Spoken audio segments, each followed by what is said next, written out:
They say opposites attract. Well, how about these opposites? Daddies and sons. You're listening to Daddy and Son. A podcast where we explore the dynamics of daddy and son relationships, multi-generational views, And everything else in between.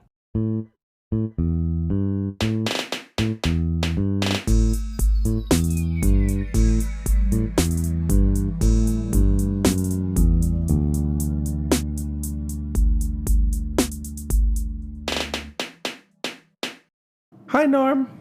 Hey, Alex, how are you? I'm good. Good. And hi, listeners. I didn't see you there. Hi, This listeners. is Daddy and Son, Yes, we're live and in color. and it's the first month of July. It's the It's the fourth first day month. of July. The first week of the first Yes, month of July. and you just The woke first- up from a nap. So let's get with the program here. I did just wake up from a nap. You're so busy. You have to take nap snippets every time, between meetings and stuff. That is so true. Honestly, like when I used to be in office, I would literally go into my vehicle, turn on the air conditioning. Oh, really? And just sit in it and take naps. Like that would be my lunchtime. But now that I work from home, I oftentimes miss the boundary, and this is where working from home becomes a bit of an issue because I miss the boundary of making time for lunch. Oh, And I will literally go straight going straight? No, you don't go straight. to work. Never. No. Never. That is homophobic. I will work straight throughout my lunchtime. I'll work throughout my lunchtime, and then before you know it, it's like, oh, it's 4:00. And so Holy Hannah, I can't I'm do just that. like, I'm going to take But you don't start till afternoon late. nap. You don't start till late, though, right? I usually start working at 10. Yeah. Yeah. So lunch for you would really be around 2:00. Yeah. Ideally, yeah. Okay. Yeah. Well, 2:00 is I'm usually wrapping up a 15-minute nap at that point after my lunch because I start a little earlier than you do. And So- I've usually been up at 6 a.m. So, But you know what? Those little midday napettes, I call them napettes. 10, 15 minutes on the couch. You don't remember what you literally wake up 10 minutes later and you're refreshed. And let me tell you, this whole idea of siesta that's done by the Spanish and the Mexicans, they know they're onto something that the rest of the world is not, especially the Western world. We need to start making this a thing. We need to start taking afternoon naps a thing. And how long would you recommend for a nap? I would just say a nice 40 minutes. Okay, I'd give it a half hour, but yeah, for 30, 40 minutes, very max. At max, no Yeah. more than that. Yeah. I think a good, like the one I took today was just 30 minutes. Oh, wow, that's But long. Okay. I usually go for 40 minutes, and I think that it is so refreshing. It makes I'm more productive when Yes. I go teach Zumba in the evenings. Exactly, and more productive in my case, the rest of the afternoon. Yeah. My you know? muscles aren't as tired when I go to the gym after work. Oh, really? That's interesting. I feel more energized if I have more meetings in the afternoon. I'm not fumbling over my words much like I'm doing now, but that's because I just woke up. And everything is just significantly better. Afternoon naps, endorse it. You're right. The working from home, plus when you're doing fairly focused, not repetitive, but work that requires concentration, step 1, step 2, step 3, Yeah. that can make you sleepy. Yeah. Now, the last few days, I've had such variety during my day. I haven't even thought about it. I think one day I had a 10-minute lie down, and that was it. Wow. And So you've been busy too. I have. How was your week? Well, let's put it this way. I was dealing with trying to fix things that I had done in a previous week that were dumb. scratching my car on a concrete post. I swear the concrete post moved. I told them I moved, but apparently it didn't. And then I sat on my glasses when I was going down to the repair shop. So those glasses are in the shop. My bike is in the shop. My car will be in the shop next week. God help me that I don't get in the shop. How much does it cost to fix an Audi for a scratch? Well, this scratch is probably going to cost upwards of $5,000. Ooh. I don't know yet. I'll know next week. Yeah, like with my vehicle, a tiny little dent for them to fix it was... I thought I put this on Do Not Disturb. That's fine. For a tiny little dent, it was $3,000. Yeah. Well, what I did was stupid. Anyway, but they said that it's because they had to replace one of the sensor panels in the door because my door has a touchscreen panel. Oh, was it front door? Yeah. Or back door? Yeah. Front door, mine was a back door. Fortunately, none of the motor function. Everything works fine. I can still open the door, lock, and everything. It's just one of those things. If anybody who's a hockey fan knows, every now and then, and very seldomly, a goalie lets in what's called a fluke goal. Like he will stop the same shot 150 times, and then bingo, he blows a shot. That's what happened to me. And you know what? You kind of got to forgive yourself and say, okay, let's move on. It's hard because you hate doing that, and it costs money, and it's inconvenient, and and then you think, what's going on with me? I am the daddy here, so I've got those questions. I'm just... Yes. You remind me of it, don't you? Well, one last thing I want to ask you is before we move into today's episode, how was your Pride? Well, it was mostly like the rest of the week. I think I was on Church Street for a total of maybe an hour for the whole weekend. I did not see the parade. Did you? I marched in it, actually. You marched in it. Good for you. Yeah. I marched with UHN. Shout out to UHN. A special shout out to UHN. I marched with the SDGC, which stands for Sexual, Gender, and Diversity Care Unit of UHN. So I marched with my oncologist, who invited me, and one of the nurses that It's weird because That's cool. I've always only spoken to this nurse over the phone and over email. I'd never seen her in person, and I met her in person for the first time. If I'd known you were going to be in the parade, I would have gone to see you. I didn't know you were going to be in the parade. So we were in Phase A, and it was ironic because early on when we were right behind So before us was Olivia Chow, the mayor's office, then Air Canada, then us. Oh, wow. And it was ironic because we ended at 4, and the parade was not even 1/3 of the way through. They were quite disorganized this year. Quite disorganized. Wow. It was bad, but it was my first time ever marching in Pride Toronto. Mm-hmm. Other Pride parades include in your repertoire. Well, the only other one I ever did was UK Pride, which I did earlier this year.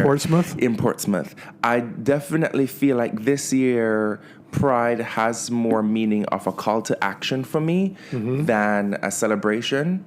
It feels more like an activism time, especially with everything that's going on with gay rights, with trans rights, with community rights, with human rights in general in the world, especially in first world countries. I think it's a reminder that we shouldn't be relaxed. Yeah. Like I said previously, rights are like muscles. If you don't flex them, you will lose them. And I felt like this year was a call to action. It was ironic because I was speaking to the head of Pride for Toronto, Sherwin, and the EDF Pride. Shout out to him. And they had up increased police presence because they were worried about an attack happening this year. That's interesting you say that, because I walked, and on Sunday evening around 8:30, 9 o'clock, I went down church to Wellesley and walked over towards where Blockorama is. You know, the big dance party across from the subway. And for those of you who don't know Toronto, there's always a long lineup. In fact, I said hello to a couple people I know in the lineup, and they were waiting. They had another hour before they got in, I think. But I noticed as I was walking along there must have been 25 cops, all in their garb. Like they weren't just dressed. They were ready for a riot. Yep. They were in riot gear, and there were at least 25. They were standing in the middle of Wellesley Street, facing south, looking, and I just felt like, what the hell is this? This is like a frigging Los Angeles. Yeah. They weren't, no one was communicating I understand. with them, but they were ready for something. I thought, with this everything is weird. that has been happening the past few months, with like the guy driving into the parade in BC, the Filipino parade, like there's so much anti DEI stuff going on, anti-diversity, Well, there's a lot of wackos. a lot of wackos that are coming out of the cracks, coming out of the creeks, coming out of the corners, coming out of the dark. And so because of that, they just felt like this year we needed increased protection. And I will say the atmosphere this year was very different than previous years. In what way? I don't know. For me, it just did not feel as celebratory. And I did not. This is the first. It's ironic. It's the first time in my entire life I've ever walked in a pride parade. But it's the first time ever since I've moved to Canada that I've never been to a pride party. I didn't went to any of the block parties. I didn't went to any of the prison parties. Prison parties? Prison. Oh, okay. Oh, not prison. Well, and I said that to my therapist. My therapist was like, prison party? Yes. It's like, what are you thinking about? That would be quite a party, let me tell you. I was like, what are you? Well, needless to say. Even though I probably would like a prison party, I'd be the bottom bitch. But I digress. But, needless to say, I didn't participate in any parties, didn't have any invitations, nor was I aware of where most of them were. And I don't like standing in lines. Neither do I. And having to pay to pee in a little box that somebody will take away on Monday morning. Oh, if you could have seen the expression on his face there, folks. I'm at an age now, it's called being in your early 30s, where I'm prioritizing comfort. And that does not include standing in anything that I have to stand for more than 10 minutes. You're starting to get older. I wouldn't even go to Costco during rush hour. You are definitely starting to get older. I do Tuesday at 10 a.m. It is crazy to me the lengths that people will do to get into a party. And I think people feel like if you have to line up outside of something, then it becomes more exclusive. For me, it's like, no, I'm not gonna beg anybody to spend my hard-earned money. Are you crazy? Well, don't say this, take this the wrong way. As my dad would have said, you're starting to grow up. I mean, there are things that you will do I've said this before, that you will do at 25, you wouldn't think of doing at 35 or 45. And that's one of them. You have said that to me in the past. And you're starting to experience that. You're now starting to even say it yourself. So Pride Month is done.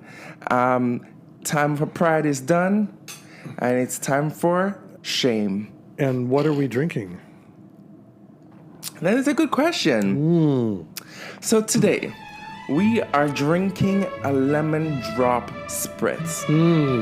It's a nice little drink that traditionally uses soda water with limoncello and a little bit of simple syrup.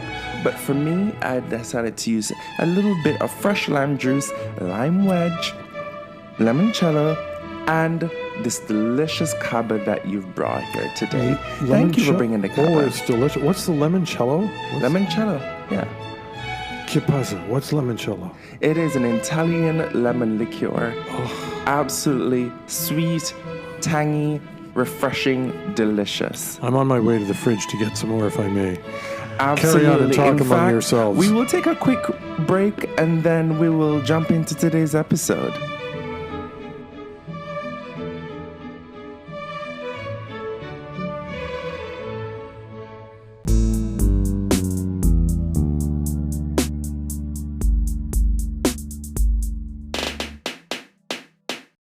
And we're back.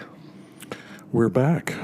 So, before we jump into today's conversation, which will be directed and led by you, Daddy, and it's so ironic, speaking of getting older, today's topic is? Well, I guess we'd call it role reversal. Role reversal. And the reason I want... What is that? Well, it's Define when, role reversal. in the situation or the case that I'm thinking of, it's where a daddy and a son, the daddy who's really the daddy by age, is the son in the relationship, and the son is the daddy. And I know of one situation where the son insists on being called daddy, and the daddy is quite comfortable calling him daddy. Now, I don't think he's comfortable calling himself son, but I guess there are relationships that work fine. And you know what? They're 35 different years difference in age. They get along well. But the younger one does not see himself as a son to the older guy. Do you find that strange? Yeah, I can't relate. I can't relate. I can't relate, but you know what? Someone said to me recently that being a daddy is not about age. Being a daddy is about energy. And As in diminished energy or lots of energy? it's how they feel on the inside. Oh, that's interesting. Well, So I think the true question is, what happens when two persons with daddy energy comes together in a room? It's kind of like when two tops come together, they call it a sword fight, right? But when two daddies come together, what do we call it? piling on. Not a piling on. That's a Canadian football term. I knew it had to have a sports connotation behind that it. was the first thing I could think of. You know, that's a good question. The energy, I think because in this case, the younger person just sees himself as a fairly seasoned, mature person and is damned if he's going to be subservient to somebody else. Are they, though? Well, I do know that he's a top. Are they seasoned? Seasoned? In what way? Well, I guess that I should be defining that. I guess he is well-traveled. He's got a job. Well, yeah, somebody can be I think of myself as somewhat well-traveled. You're very well-traveled. And I still wouldn't consider myself a seasoned individual. Well, not everybody has flown across the Indian Ocean. And there's so much more for me to learn. That's a great attitude to have for either a son or a daddy. And you know what? So I was right. It is when two tops come together in a room. But you don't identify as a top. You identify as a verse. Well, I don't really identify in any way right now that way. I mean, I'm not... Before you became... I was a top. Before you became asexual. Oh, no. I was a top. Yeah. So you were a top. Yeah. So this is what is happening. This is when two... This is the issue, Daddy. Mm-hmm. your son doesn't want to be called son. He wants to be called daddy because he has top energy. Very much. He himself. Yes, he is. Has daddy energy. Yeah, in that sense, he is. So he's looking for somebody to call him daddy. Yeah. Yeah. Well, he's obviously found that. Hey, maybe that's all there is to this topic. Has? I just thought Have you called him daddy? I have. Ooh, how did that turn out? He liked it. Wow. But then I just say, hey, Daddy, Daddy's home. 2 tops, 2 daddies. Oh my You know God. what? Call me whatever you want to call me. As long as you treat me with love. That's it. It's the attitude. Do you love somebody? Do you care for them? Do you treat them right? Are you considerate? That's what's important in a relationship, whether it's people the same age, the same sexuality, the same anything. Love has got to be between 2 people. I like that energy. I do. I really genuinely do. And I almost said his name. It almost slipped out. Thank goodness. Whew. Tell her, just woke up.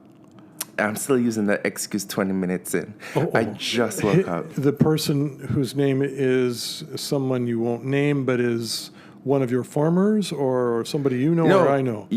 Somebody yes. you know. Oh, okay. It begins with an M. With an M. It was an M&M's. Yes, with the M. Actually, the M&Ms. that would be correct. Oh my gosh, that is crazy. No, but it's so funny because I remember there was I've been outed. There was someone that I met in Spain a couple of years ago, and this person is younger than me. They're still in their 20s, and that person wanted me to call them daddy. Wow. And I remember thinking to myself, I just could not see this twink As a daddy. And I will even give you a further example. This is more of an anecdote. An ex of mine from back in my college days, one of my first boyfriends, he always wanted me to call him daddy. And we were both teenagers. Wow. And it's so funny because I think I told you at the time I was still having an affair with my college professor, that's the one who took my virginity. And while we all knew each other, but no one in our friend group knew that I was having the affair with my French professor. No one knew. We kept that under wraps. Mon Dieu. On ne peut parler de rien. Je sais. And so it got to a point where, like, my boyfriend at the time would say things like, "Oh, you're so high maintenance," and my I'd French not disagree with professor that. would come in with a cape, like defending me to the death. It was almost suspicious. Yeah, they didn't quite get the point, although if they'd thought a little bit about it, they would have said, wait a minute, there's something there. Like I remember it like it was just yesterday. But my boyfriend he would insist that I call him daddy. And part of the reason why we broke up, a big fight that ended the relationship, was he ended up coming to me one day and said, "I don't like that you don't make me feel desired." And I said, "What do you mean? I desire you." He said, you don't call me daddy. You don't have any pet names for me." And I said, "I do have a pet name for you. It is Beep." I'm just saying that. Yeah. You had a pet name for him. And did he like that name? And he said, "No, I don't want you to call me that." Oh, listen, trust me. In my case, I have a number of those. I'm not allowed to call him that. Interesting. Yeah. Some interesting parallels here. He's like, "No, I don't want you to call me daddy." He was only 3 years older than me. Yeah. And so I remember one day we were I wouldn't say having sex, but we're making out. And he used to love eating ass. Mm-hmm. And I think that's where I found that awakening myself, where I realized I like to get my ass eaten.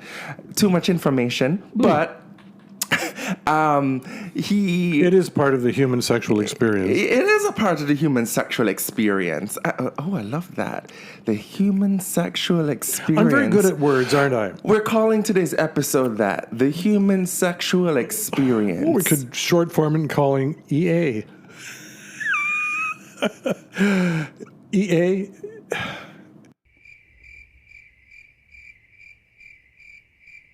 Okay. Every attitude. Yes. Okay. Anyway. So yeah, he came by and we were making out. He said, "Call me daddy," while he's slapping my butt and eating me out. Like give the sloppiest. He was a control freak. Sorry, he was a control freak. And he's like, "Call me daddy," and I busted out laughing. Whoa. Did you bust out with a... And he got so upset. Oh, wow. He got so upset. And here's why. He couldn't control you. That was a sign that you were not controllable when you laughed. And I swear at 16 years, I was like that. It's not 16. That serious. 16, I was sharpening pencils and playing road hockey. I was like, it's not that serious. And he was upset. But I forget, people your age started younger than I would have started. And these days, they're starting even younger. Did you see the studies that show that most people lose their virginity at the age of 12 in Sweden? Yeah. And in Latin America, more specifically Mexico, most people have had sex at least twice in their life by the age of 16. Yeah. It happens in Barbados, too. But I digress. That's a private joke, isn't it? You can't make these things up, but yeah, that had happened. So there's something to be said about this, and I think that when tops in general want to be, they get to this point where they want to be called daddy, and it's beyond a role reversal. I think a lot of it is rooted in misogyny. And hear me out. Misogyny meaning the need to dominate? The need to dominate. Yeah, I agree with that. The need to feel if you are in control. In control. Yeah. And if they're not in control, they feel emasculated. That could be. Yeah. And the question is, why? Well, I would ask another question, that is, does it hurt? As long as it doesn't hurt, as long as two people are prepared to go along with that, who cares? But I guess there's a lot of psychological vibes there that are... No, it is deeply psychological. Yeah. I think this speaks to the hegemonic masculinity. Slow down. Those are big words. Hegemonic? Hegemonic masculinity. Okay, now, for those of you who are knowledgeable about these things, I want to hear... I've never heard that term in my life. So it's... Hegemonic masculinity. It basically is the type of toxic masculinity that we hear about. Okay. That the machismo, the you must be strong. Yeah, okay. The world is... Role-playing masculinity kind of thing. Role-playing masculinity. I like that. Role-playing masculinity. Put it in quotes, folks. That's basically what a lot of these guys are out here doing, gay or straight. Yeah. To be honest, you know, the type of masculinity where it is almost unthinkable to tap in your emotions, or the type of masculinity where it is you're not allowed to show sadness, or you're not allowed to show overly joyous. But that's false masculine. That's false, because someone who's truly masculine is truly human and should be able to display all of the emotions of a human being at the right moment with the right people and in proportion. Why do you think, for an example, people are so attracted to Trump? It's because his lack of empathy makes him come off as masculine. And that is a form of hegemonic masculinity. I think he's a jerk. I don't even think of him as masculine. I think he's a jerk, that's all. But Well, that is what people look to and consider to be machismo. They consider that to be masculine, right? That presence, that form of presence. This is the reason why in North America, specifically in Canada and the US, we have not had any long-lasting female leadership. We haven't had a female prime minister elected. We have not had a female president elect. For that exact reason. And whether you are gay or straight, you see that being reflected into society where two men who are sleeping together or being affectionate together or intimate together cannot see themselves as being intimate without one person feeling like they have to be playing a dominant character over the next person.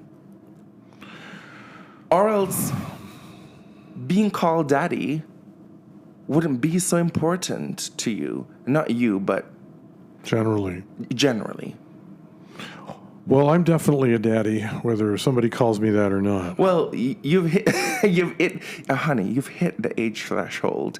I think that with your tenureship on this earth, with your wisdom, well, hopefully.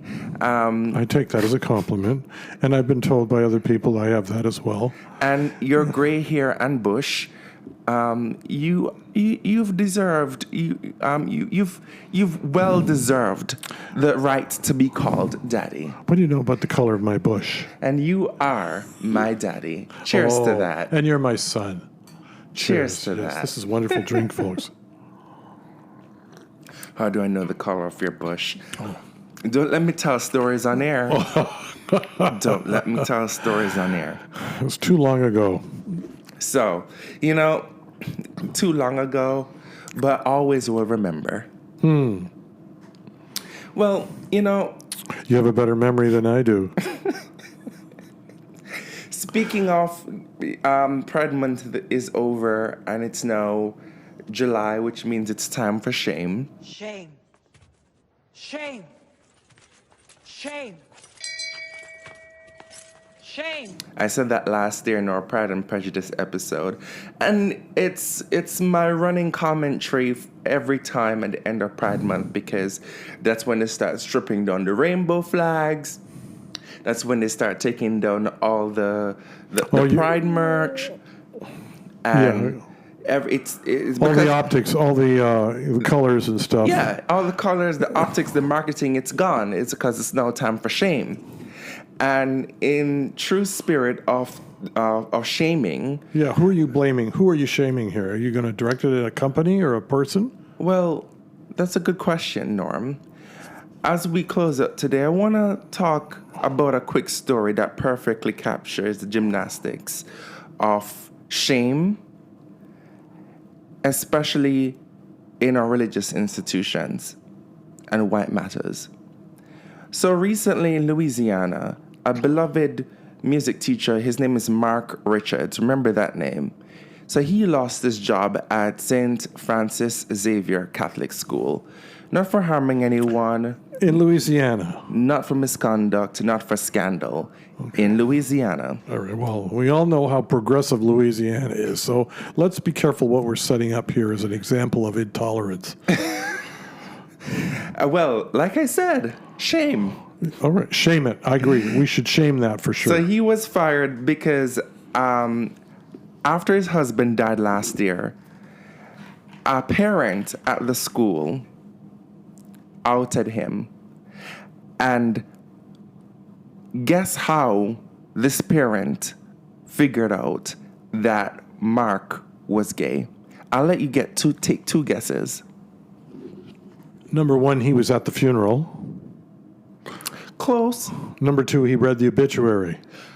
Ding, ding, ding, ding, ding. Ding, ding, daddy dinged. You know you're off a particular age when you can guess that it was the obituary. Well, I read obituaries, honey. No. Fuck. Oh Oh my God. Now, that is a generational difference, isn't it? That is a generational difference. Well, I want to know who's still here and who isn't. Well, I'm sitting down. The only thing I read from the newspaper is the stock index, and you're reading the obituaries Well, I get around to it every now and then. every now and again. Yeah. By the way, the stock pages are doing very well. Though. You're absolutely right.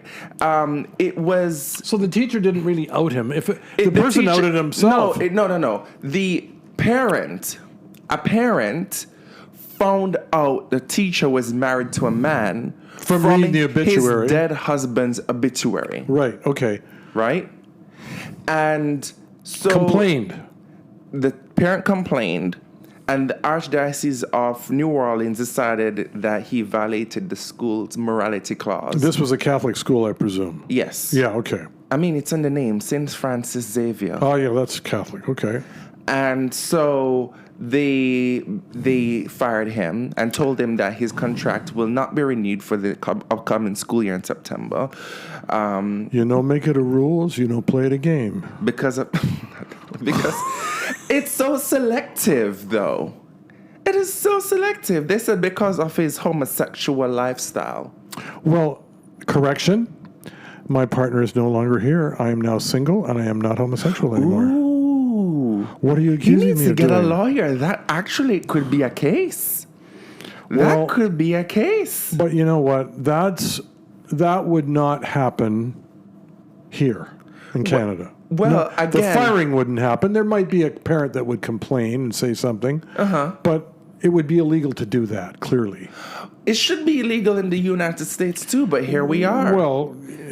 And this just happened Oh, really? This is last new? week on the 25th Holy Hannah, of June. You heard about this on Reddit, or you read it somewhere else? I heard about it on the news, actually. Oh man. I saw it reported on the news. What news?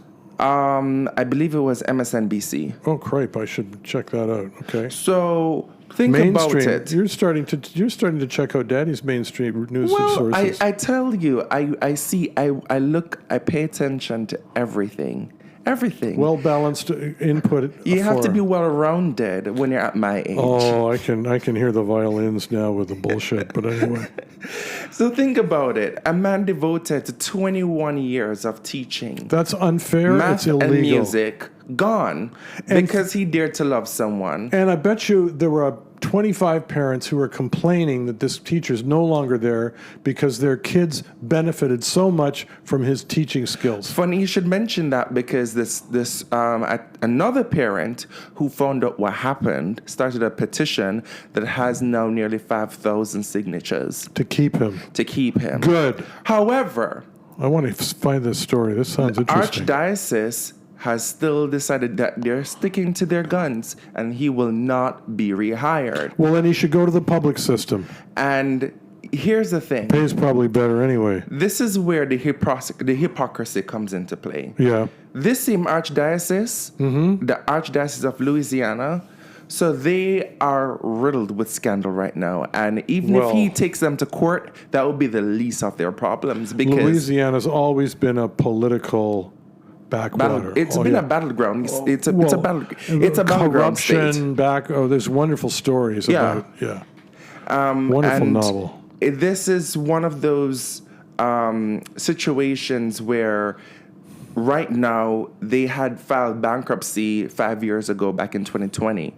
Because the Catholic School Board did? No, the Archdiocese. The Archdiocese, because they're. It's not like here where they have a school. They have their school board is the Catholic School Board. The school board is the Archdiocese. Oh. Yes, over there. And so what ended up happening is because of all the lawsuits that they had to that were filed against them. In fact, just last year alone, they had negotiated a $180 million settlement with 60 survivors who this church had acknowledged trauma and cover-ups that led to lifelong trauma. Going back how many years? Going back at least 20 years. And so they filed for Chapter 11, right? And since then, and this just happened October of last year, and since then, 600 more victims have come forward. Now, Victims meaning people that were terminated or let go of school? people who said they were molested by a priest or clergyman within that particular archdiocese. Yeah, that's... now, let's speak of this school specifically. Some of the priests that were removed, the very same school, fired, right? There's a priest called Lawrence Hacker. So he served at the school as one of the clergy, right? And at Francis Xavier. And he admitted to abusing teenage boys. He was one of the priests who was identified in the lawsuit, as well as another priest, not at the school per se, but in the archdiocese, who pled guilty to molesting a student. And this particular priest, Patrick Wattigny, he actually was the one who led the campaign for the previous priest I mentioned, Lawrence Hecker. And guess what? The same person who led the campaign to have that particular priest keep his job also went to prison for molesting boys at that same school. I would assume this was a rural part of Louisiana. It is New Orleans. Good Lord. So let's call it what it is. New Orleans? Well, and that surprises me. They're quick to fire a teacher for having a husband because they claim that it violates their morality. That's terrible. But when priests sexually abuse children, and for years, mind you, they are quietly moved around, protected, and then honored outside of this the pressures of forced action, because the priest who got let go, Lawrence Hecker, he was let go. He was given compassionate dismissal. But let's be honest. The public does not tolerate that. Certainly not here in Canada. And people get there's a lot of public pressure against it. There's a lot of police action against it. I don't know if this is to be true, Norm. The Catholic Church has a reputation. The Catholic Church has a reputation of protecting their priests, especially who are scandalized with child molestation claims. Well, the last pope was determined to try to get her behind. He was determined to put sunlight into the church as a disinfectant. He was the last. Let his soul rest in peace. Pope Francis was determined to add sunlight into the church. And for a small, brief moment, I really felt like I belonged again.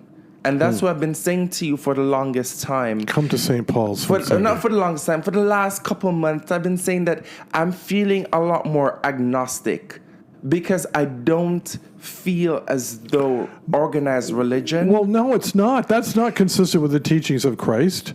This is wrong to violate somebody like that. And somebody needs to tell them that. Well, gentle listeners, if you're listening right now, remember, this is why so many people fight for LGBTQ plus rights, for survivor justice, and for accountability. Well, we're getting into a big, heavy topic here away from the here's the ritual. thing. I just wanted to bring this into people's awareness, because Pride Month is over and it's now time for shame. And how dare they do this to this man in Pride Month in June, at the tail end of June.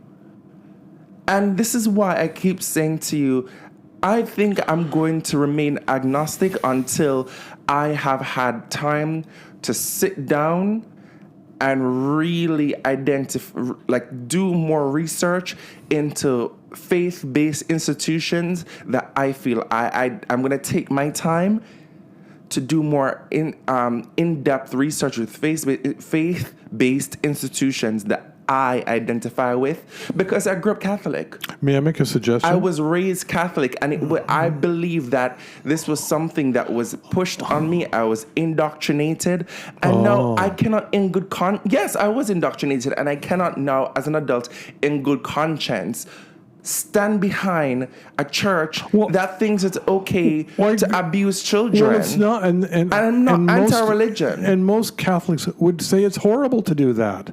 It's the hierarchy of the church that's covered this up, parts of it, and everybody, any decent human being, Christian or non, condemns what happened there. Totally. May I make an invitation to you though? Why What's don't you that? join me some Sunday at St. Paul's? It's an Anglican church, and they preach the truth of Jesus and the good news of God's love for mankind. Mm-hmm. And it's a good community of people.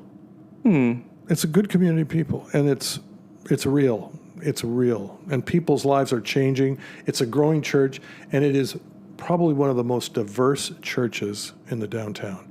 Is that right? Yeah, it's amazing. They talk about the diversity. I'm sorry, repeat the name of the church? St. Paul's Anglican, right on Jarvis and Bloor. In any event, we have covered a lot of territory today. Well- but you know what? Human relationships are really, this podcast is about human relationships. When it come right down to it, would you agree with that? I do. There's all kinds of things that are good and some really lousy things. And what you just described is horrible. Well, Mark Richards, we see you. We stand you over here at Daddy and Son. I doubt this show will ever reach his ears, but if it does, if it happens to We're in your reach court. your ears, We're in your court. in your court. Yep. We honor you and your decades of service to them babies. To the children, to the community. People think about the children, but they're not really thinking about the children because the very same people that they're protecting are thinking about their children. But I digress. I tell them, go to the public school or go to private school. You'll be offered a job in no time. And then sue their ass I out. hope this man is able to bounce back on his feet. He will. He sounds like a very accomplished And person. anyone else that is struggling with any similar Oppression. situation of oppression or under Prejudice. this exact same system of prejudice or faith-based discrimination, your love is not a sin. Their hypocrisy is. Ooh, well put. Well, we've covered a lot of territory Should we wrap today. it up? Yeah, I think so. All right. Any last words you want to let the people know? Well, just wanted to shout out to my friends Kai and Barney from the UK, who I think are going to be two new listeners to our podcast today. I love you. You love me. We are. I'm sorry, you said Barney. We are So glad to have you here. that's all I could think about when you said your friend Barney. I'm sorry. Yes. That's my generation of TV shows, Barney and Friends. Okay. Okay. All right. Shout out to Barney. Yeah. And Kai. Visiting, and Yep. Kai for visiting. Welcome to Canada again. Well, Kai's from Where are here they originally. visiting from? UK. Where in the UK? Liverpool. Oh, okay. Yeah, Nice. Yeah. But Kai's from here. He's living over there right now. Oh, okay. He likes the British The boys. place where people in England who can't afford to go to Spain go for vacation. In Liverpool? Yeah. Good Lord, really? Darling, I think London would be much more desirable. By the way, I'm going to be there in a few months. Me too. Oh, In September. I'll be there in early October. Oh, that's right. We're coming back on one day apart. Yeah, I'm coming back on the 3rd, That's the Saturday? the Friday. Oh, shit, I'm coming back on the Saturday. Oh, Business class you're or coming economy? back or you're going on the... I'm coming back from London on the Saturday. So we're going to be in London at the same time? It sounds like it. Shall we have lunch at the Strand? We should definitely have wouldn't that be lunch. funny? Isn't it, ladies and gentlemen, just so you know, we don't get a chance to talk about our respective travel itineraries, but we're happy to share it with you. And if anybody else is in London at that time, It's ironic that you should mention that because I actually wanted to read Air Canada this week, but I think I'll save it for Oh, you're not next happy with week- them? Oh, next okay. week's episode for something that happened in my previous flight. But Oh, I'll that's save it for unfortunate. next week. Well, now that just for editorial purposes, you were a business class passenger on your most recent flight, so your opinion carries a little more weight as a business class. It most certainly does. Definitely, I'm And interested to hear this story. Air Canada called me. They've never called me. They called me personally. We're going to call next week's episode "Flying by the Seat of Your Pants." So I'll tell you about it when we're starting next week. All right. But you, dear gentle listeners, I want to thank you for listening to today's episode. And if you've made it all the way to the end, follow us on Spotify, Apple Podcasts, and subscribe to our YouTube channel, Daddy and Son. That is at Daddy and Son Podcast. I repeat, at Daddy and Son Podcast on YouTube. If you have any questions for the show, send them over to daddyandsonpodcast@gmail.com. That is DADDYANDSON podcast@gmail.com. Until next time, sons, be good to your daddies. Daddies, always be thinking of kind things you can do for your son. Oh, we love that. On behalf of sons everywhere.